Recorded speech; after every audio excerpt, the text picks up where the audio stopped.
What's going on today, guys? So today I want to talk to you about the long-standing debate of whether you should use XLR or TRS cables for your KRK Rokit studio monitors, and really for any studio monitors for that matter. If you guys don't know about KRK Systems began manufacturing the studio monitors back in about 2003. We are currently in the year 2020, and you are looking at the KRK G4s. The G4 stands for Generation 4. Gone 4 generations since 2003. And these are, of course, the KRK G4 8s, the G4, the 8 standing for 8-inch low-frequency driver. Just in terms of overall quality, overall design, and even overall connections, a lot has changed with KRK systems. So, you know, if you're new to the game and new to mixing or producing or new to using studio monitors, this might be a little confusing to you, especially when you get into trying to pick the right cables and make that sort of commitment. Now, it's important that you understand what the differences are between TRS and XLR cables. So TRS looks a little bit like this.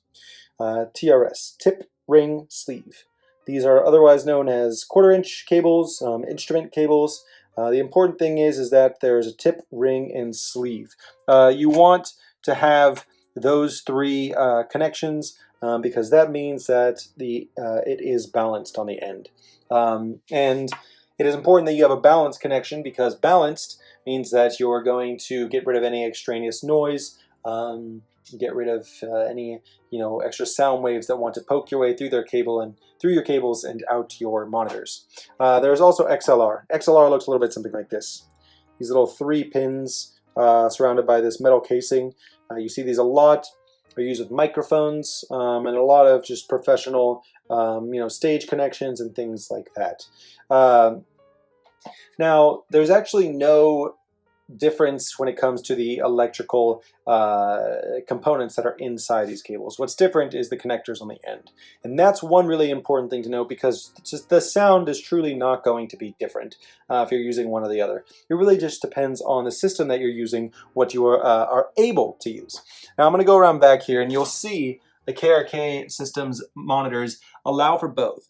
There's this balanced input right here. This balanced input takes both both XLR and both TRS cables. So I could have used either one if I chose. For me, I like the XLR. One of the reasons being is that it has this sort of attachment quality to it. So when you plug it in, it attaches and connects, and it latches on to whatever it's plugged into. That means, if I were to move my monitors, if the cable were to get snagged in any way, if something were to happen, it's not going to get unplugged randomly. I don't have to worry about it, becoming unplugged. So that's really cool. And for me, that just works. I like that. I like having that added level of security when dealing with my audio equipment. Now, of course, I do have it plugged into a UAD Apollo Twin interface, and this interface in particular only takes TRS or instrument cables in the back. So I'm actually running from TRS out of this Apollo male TRS to a male XLR into the back of this KRK System studio monitor. For me, that works. For you, it really depends. If you have a KRK monitor, the G4 monitor, you have the ability to do both. So that's cool. It gives you a little bit of flexibility there. Then it really comes down to looking at your monitor and looking at your interface and seeing what your interface allows.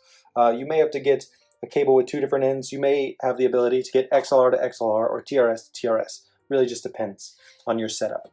All right, guys, if you have any other questions or any other insights on whether you should use an XLR or TRS with your KRK monitors, please feel free to let me know in the comments. All right, take it easy.